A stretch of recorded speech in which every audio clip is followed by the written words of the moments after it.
What's going on, NBA draft fans? Your boys are back. The Wolves of Ball Street, your favorite draft analyst.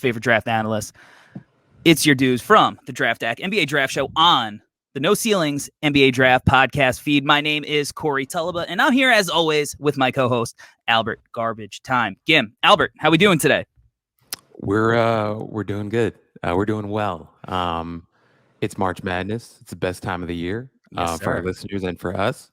And what's more exciting than having somebody who's actually part of March Madness join us for a pod today? So I'm extremely excited, and I'll let you get to it, Corey. Hell yeah. Like, very big time guest today as we roll into March Madness. We got Colby Jones from Xavier, junior forward, 20 years old, listed at 6'6", 205.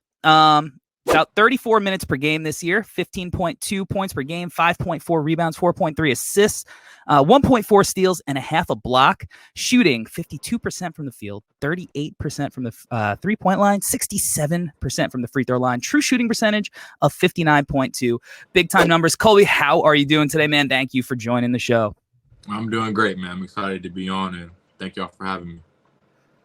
We're very excited to have you on. We've been doing this with a few players, and we're excited to dive into your game because I know at No Ceilings we think that you're a known commodity at this point, but we think that you're being slept on as far as your value, and so we're really excited to kind of dive in, pick your brain, and dive into the film. So before we start, for somebody who hasn't really watched you, who isn't familiar yet, how would you describe your game?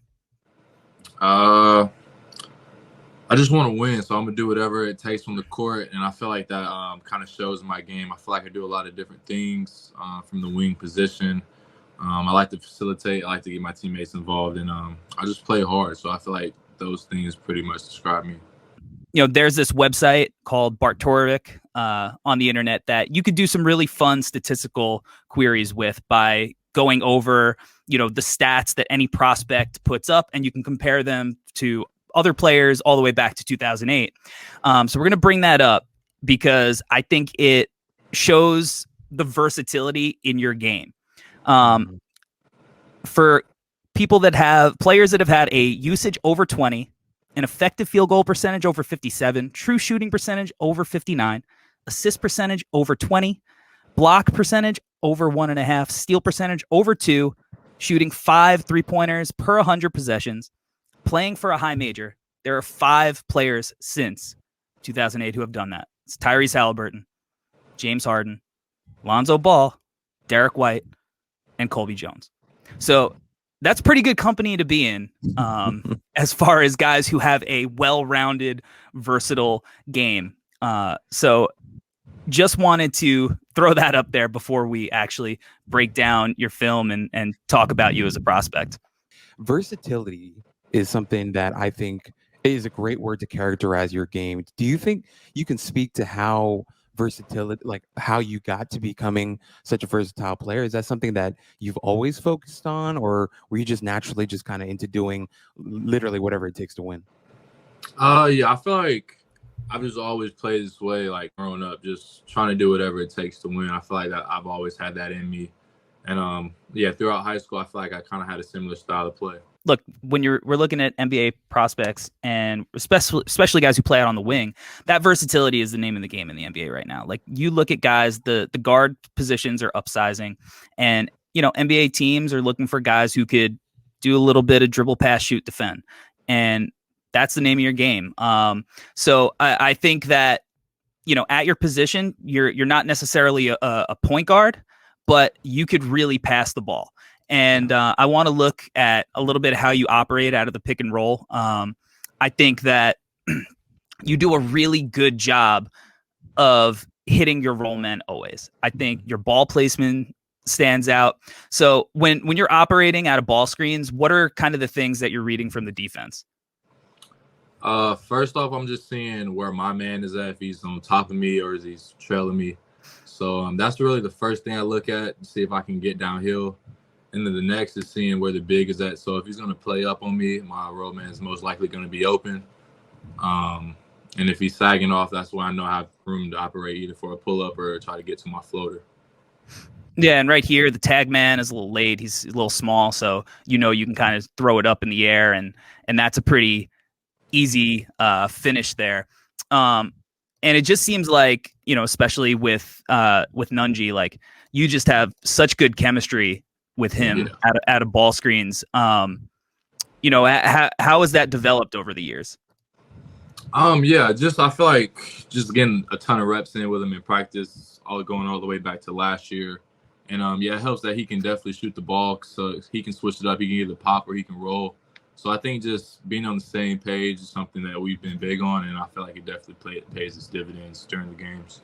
No, I think it's interesting just because, like, as you mentioned, right, this pick and roll stuff is awesome. But something that I highlighted in my piece about you is that your entry passes right into the post are excellent as well. And just it goes back to exactly what Corey just said, right? The timing, the angles that you take, the touch on your passes, all that stuff is fantastic. Have you always been like a natural passer, or is this something that you've really been working on? I wouldn't say like growing up I was a great passer. I feel like just in high school I moved onto the ball more, just having the ball in my hands more. So I feel like definitely I've something I've worked on, especially over the past few years up in here in college. So yeah, definitely trying to add that more and more to my game.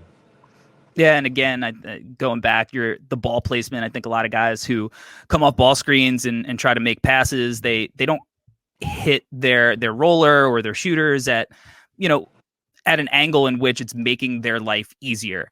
And one of the things I noticed about your passes is you're always giving them options in a way that makes their life easier. You're also pretty tall for a guy who can run a pick and roll. Like, how much does like your height help you kind of when maybe you got two coming at you on the ball?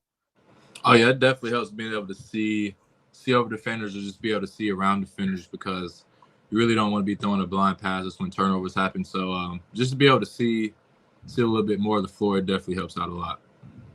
Absolutely. And I think going back to these pick and rolls, something that you've been doing this year, I think, with confidence is it seems like now you're shooting the thing pretty confidently, right? And when you're looking at scouts, like, and they say go under, they can't really do that anymore because you're willing to make them pay. How much has your confidence grown as a shooter this year?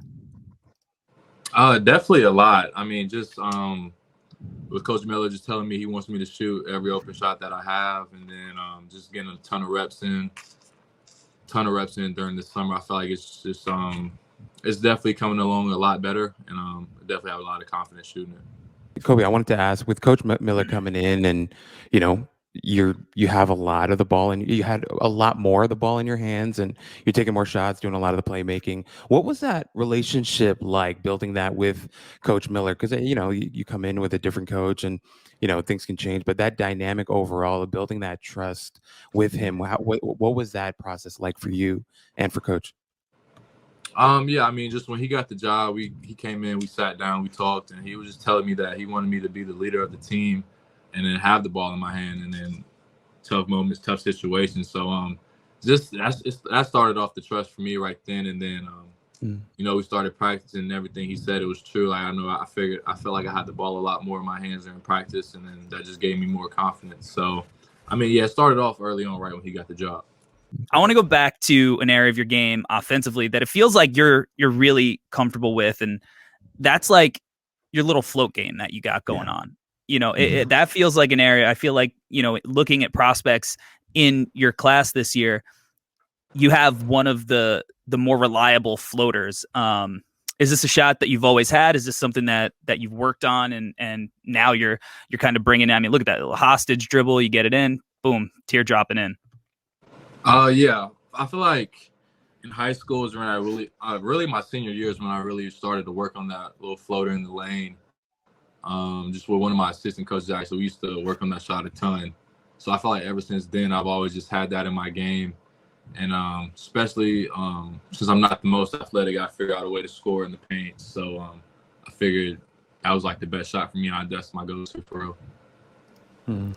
Hey, Kobe, just to follow up on this question from Corey, because in my article, I wrote about your floater, right? And I wrote about, and one of the things that I wrote, it wasn't necessarily a critique, but something that I thought you could work on. And then maybe, if anything, you could tell me if I'm wrong. But as reliable and as awesome as your floater is, I did wonder if there were some opportunities for you to take it all the way to the rack and, pick up some more fouls. If I'm wrong, you can go ahead and tell me that I'm wrong. But it's something that I noticed, and I wondered, is that something you're thinking about as well? Yeah. I feel like there definitely are, but just my reason, I feel like that's the easiest shot, and I work on that shot a lot. I have a lot of trust in it, so I'm gonna shoot that shot every time I see it. For sure. Yeah, it's super reliable for you, and I think as maybe you go on in this tournament, and as you go on in the NBA, you're going to be on the scattering report for it. And I think you do have opportunities sometimes to kind of alter, like right here, I think, and I'm going to play a clip after this. I think you kind of have the little pull up there, like Kalkbrenner's in a deep drop, right? And you kind of now Shireman's trailing, you're kind of feeling him to trail you over the screen, right? So you think maybe he might be on your back. But I feel like you have such a smooth stroke, especially in that little mid-range area, that could be a pretty deadly shot for you, especially at the next level. So is that something that you talk about sometimes, where it almost feels like you want to use it more as like a weapon than something that you go to every single time? Like right here, right? He's deep in a drop, right? And that's so confident. Now Shireman kind of gets caught up. He's not coming off the top, so it's a little bit different coverage. But I feel like this could be a deadly shot for you. Yeah, for sure. I'm definitely working on that now. I'm definitely going to try to implement that during the summertime. So yeah, I'm glad you brought that up, because I didn't really realize I was doing it as much as that. But yeah, that's definitely something I'm looking forward to add. I think from the clips that we've seen, it's pretty fair that Shireman had a tough time guarding you. So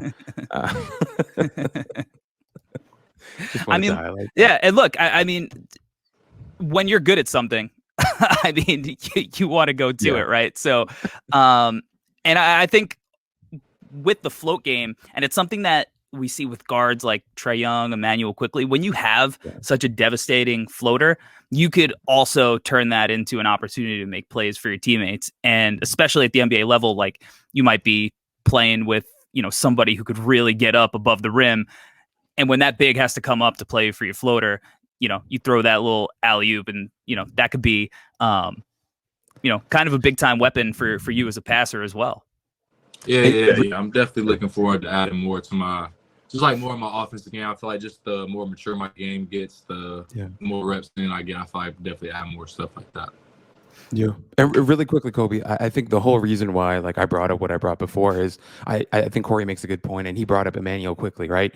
Me, as a Knick fan, I watch Quickly all the time. And the thing about Quickly is when he first came into the league, he was lacking so much strength. He was lacking athleticism. So he really did rely on that floater a lot. But the one thing I'd say about your game is you have ridiculous strength. Corey went to see you live at MSG, and he texted us, and he's like, bro, Colby Jones is gigantic, right? So you have that upper body strength. So was just thinking that, and just to follow up on what I was saying before, I feel like because you're so strong, and you may not be an elite athlete, but you are athletic, and I feel like there might be opportunities there, whether it's pulling up from the mid range like Corey talked about, or taking it all the way, picking up fouls, and then who knows, maybe your average goes up 4 or 5 points per game. So we just wanted to throw that in there.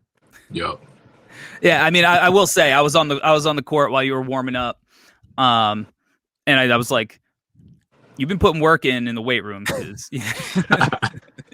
How has your body kind of evolved from your freshman year till today? Has that been a big area of focus for you? Yeah, definitely. Just to be able to hold my own in the league. I know coming in as a freshman, playing against people that's 3-4 years older than you, so that definitely has its advantages. But yeah, freshman year, sophomore year till now, I feel like this past time I really took a big stride in the weight room, just making those gains. We got a new strength coach this off season, so I feel like he definitely emphasized that to me and just all my teammates as well. So yeah. Yeah, absolutely. Next level, you know, you might be on a switch or something defensively, and like, you know, you're guarding LeBron or something, you know, so that strength is a big time aspect. And, you know, talking about a guy like LeBron, going back to your offense for a second, like you might be playing off a guy like LeBron, you might be playing off of Luka Doncic or Trey, or these guys who have the ball in their hands. And I think going back to your shooting again, you've proven that, you know, you can space the floor and make an impact without having the ball in your hands. And I think that kind of spot up shooting, that quick shooting, I mean, this is a contested shot and you're shooting it confidently. That's a big time skill for a guy like you coming in, especially early, where, you know, part of your appeal is being able to play with the ball in your hands. But like you said, you're going to be playing next to somebody who's maybe making $200 million to do that. So, you know, how, you know, much do you focus on just knocking down spot up shots and being able to, you know, take advantages off of that, attack closeouts and get downhill and make use of that versatility in your game? How much do you work on that kind of stuff? Every day. I mean, every day I'm getting shooting reps, tons of reps. Just try to get more confident in my shot, in my mechanics. So, yeah, I mean, just be able to do different stuff in my game, not play off the ball, attack, closeout, stuff like that. Because I feel like when I'm hitting shots, it's when a lot more of my game opens up. So, yeah, I feel like it helps out a lot.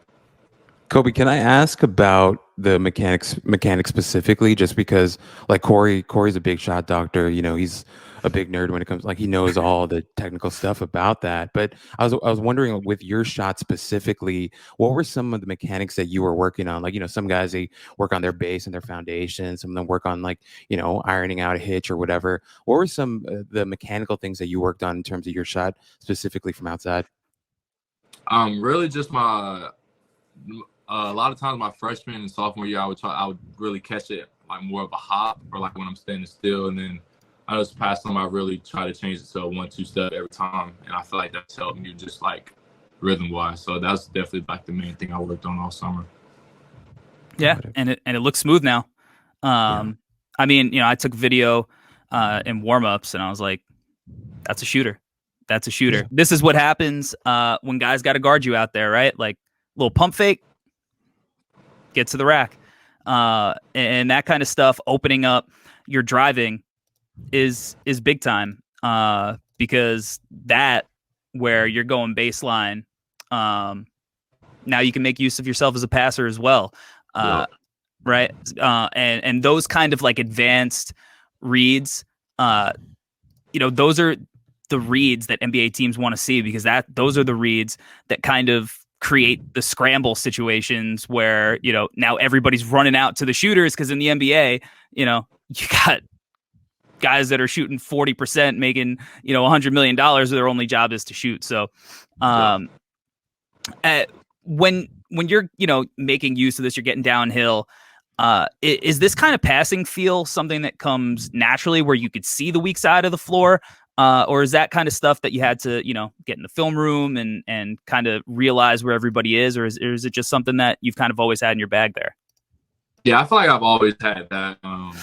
Just really reading where the next two defenders are that I might be able to see. If they're not there, then that's when I make my reads. So, I mean, I feel like I've always had that pretty much. So.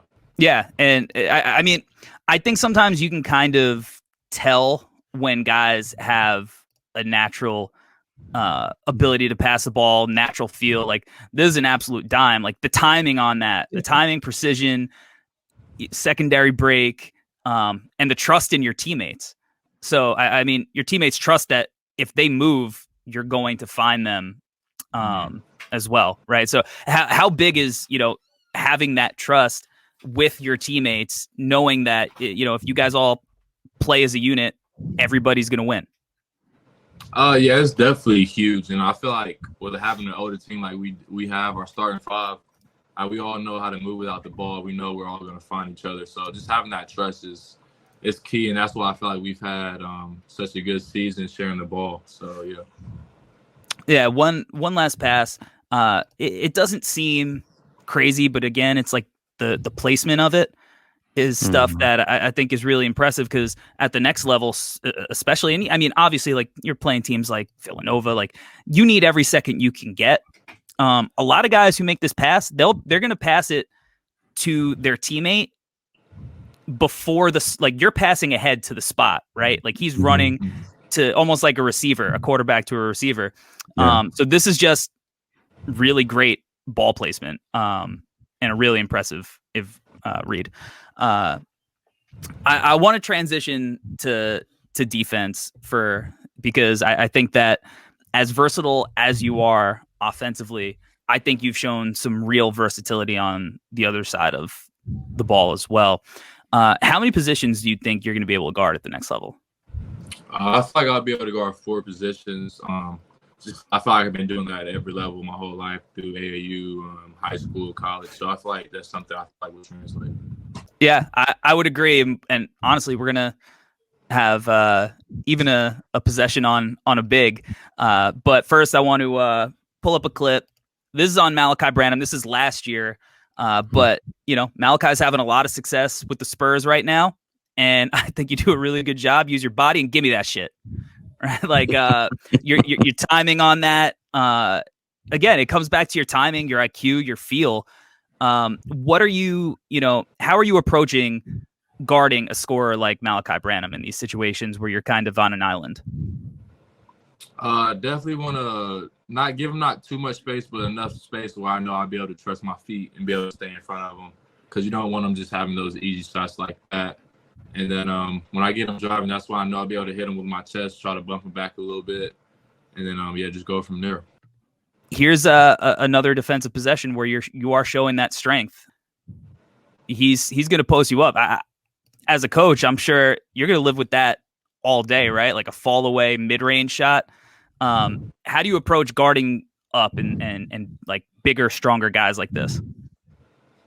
Definitely want to try and get lower, just have more of a better base, and then I've really got to be real physical with them, especially if they're trying to post me up. And I know that most bigs don't like you going lower when you're boxing out, so I feel like that's something I'll do when I'm boxing out big.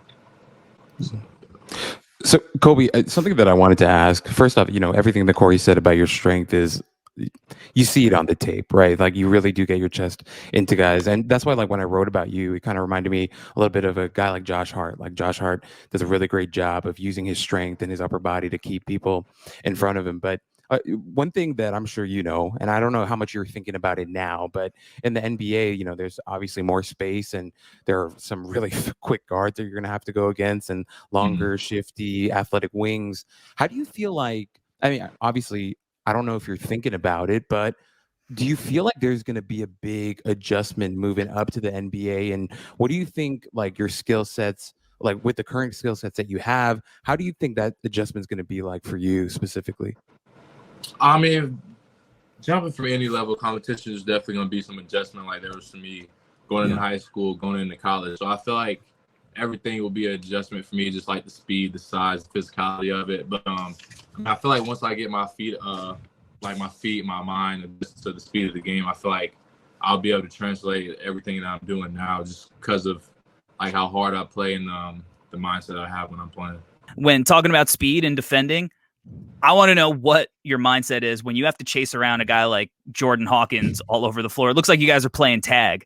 How do you prepare for that?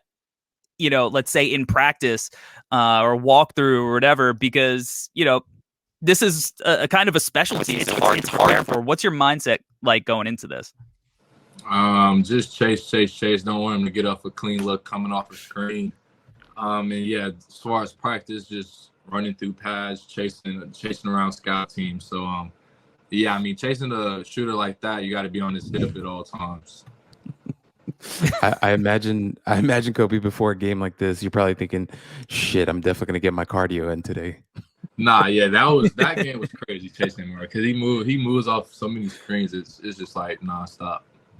And I mean, he definitely got loose a couple of times. That's to be expected, right? But you made his life tough. And I love this next clip here, because it kind of shows, like, again, your IQ and your feel here, like, great closeout.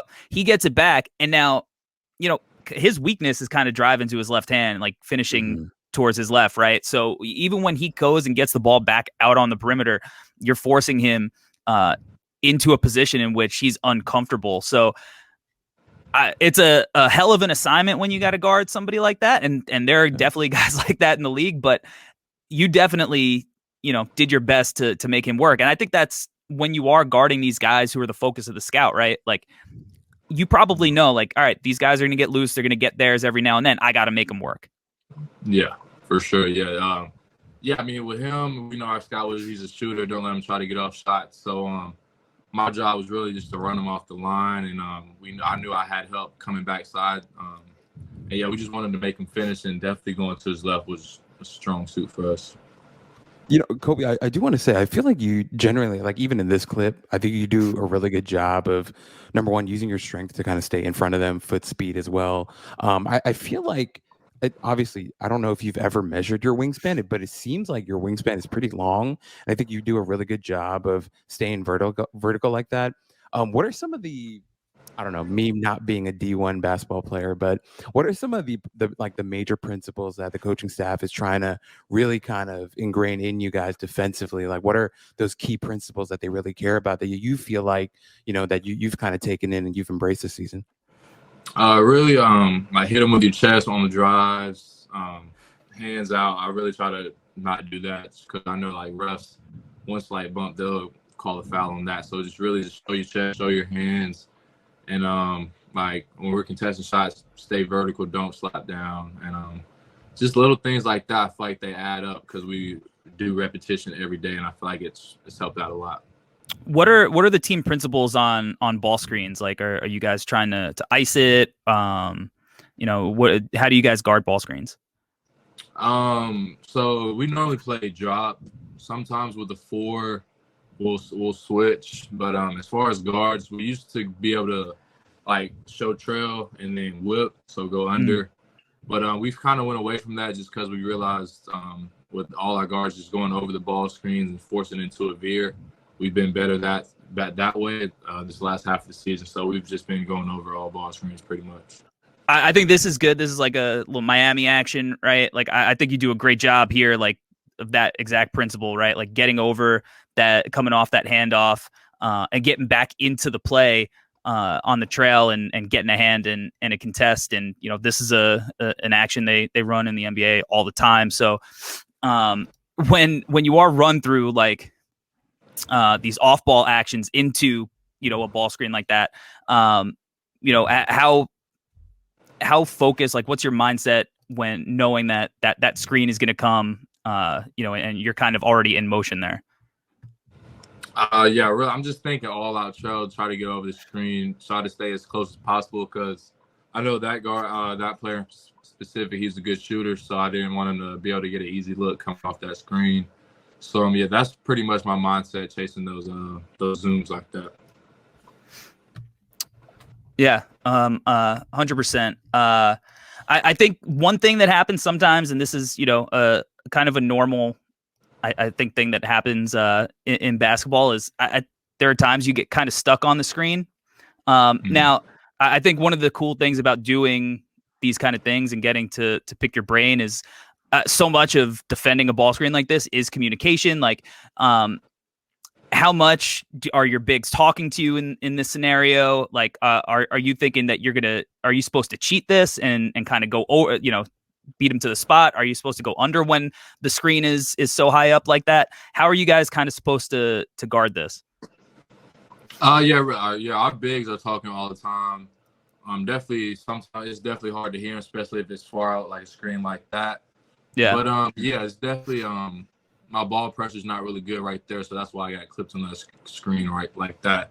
But I feel like ball pressure helps out a lot. Sometimes when you're slacking on ball pressure like that right there, that's what happens when you get caught on the screen. So that's definitely something I'm working on. But yeah, it's a big relationship with bigs and guards on the ball screens because that's the name of the game.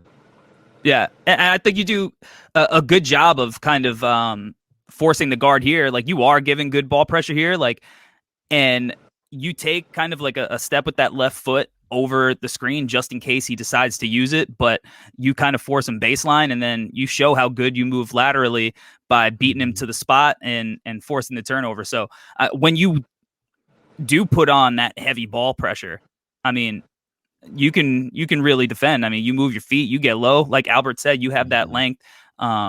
You can really be a pest on or off the ball, and you have defended so many different. I mean, we saw you guard a 7-footer. We saw you guard a guy who runs around the court, miles around the court. We saw you heavy on ball guards. I mean, you show your versatility with your play this year. Something, Kobe, that on our pod, Corey talks about it all the time. We get these guys that you just watch them play and they kind of just do everything right on the floor, and it makes you wonder, like, oh, okay, like it's something that Corey will call like a coach's son, like the guy who just always does the right thing and is always in the right places. Watching you on defense, I kind of got that same sense, and which is one of the reasons why I decided to write about you, because it just felt like you're always in the right spot. You're always giving everything that you had defensively. Just wanted to ask you personally, like defense, when I watch you play, it feels like, number one, you care, and I think that's a pretty simple observation to make, but it feels like it's something that you take a lot of pride in. So just wanted to kind of get an idea of your mentality overall on the defensive side of the ball. Yeah, I feel like it's been in me since I was a little kid. I knew growing up, like the coaches I had, they were great coaches. That if I didn't play defense, I wasn't playing the game. So I feel like this is always something I took pride in, and also just not wanting to get scored on. I feel like that's just more of a pride thing. And yeah, I know defense wins games, and someone's got to set the tone on defense, and I feel like that's what I try to do for my team each and every night.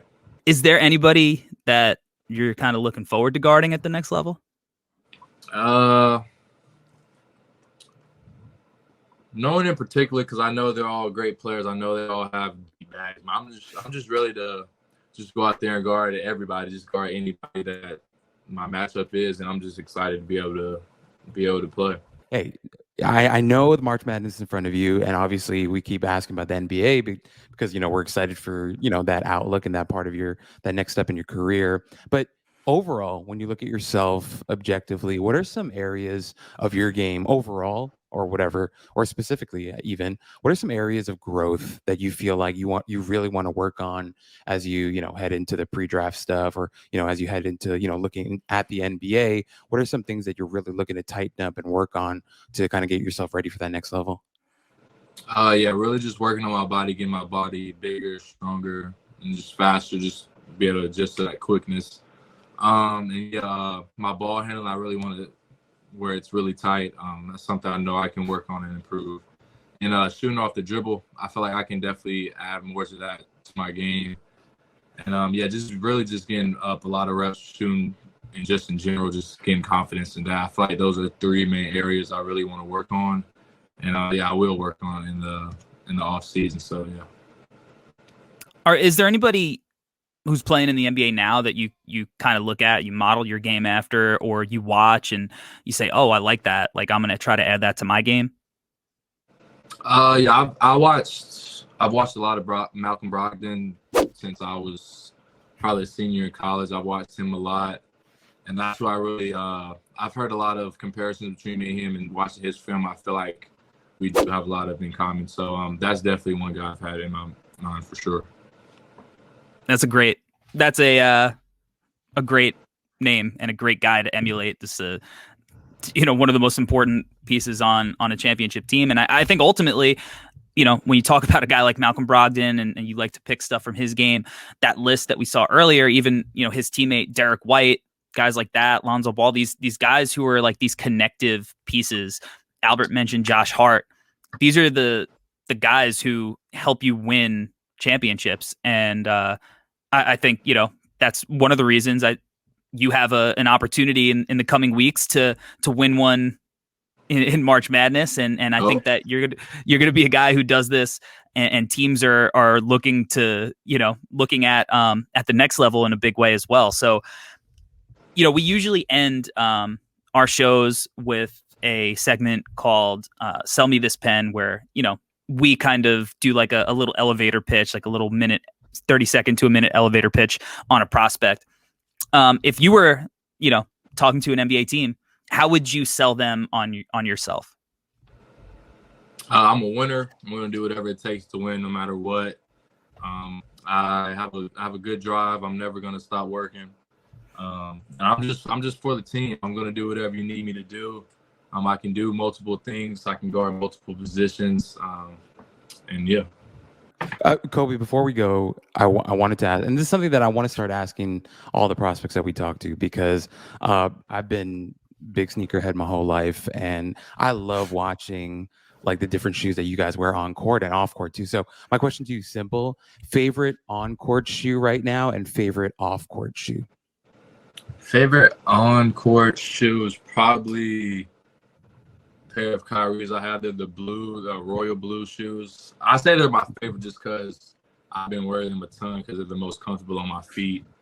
So I'd say those. And then off court, I have a pair of Vapes I really like. They're like light blue and royal blue, so they really match our colors. So those are probably my favorite. Or my Black Cat 4s. Those are probably I like those. So yeah, it's probably my top two. Well, the Black Cat 4s are back in right now, so good choice, man. Good choice. Really, you can't go wrong with any 4. All right. I mean, look, man, we're really excited to watch you. Hopefully have a very deep tournament run. We're big fans of your game. Thank you for coming on here and chopping it up with us.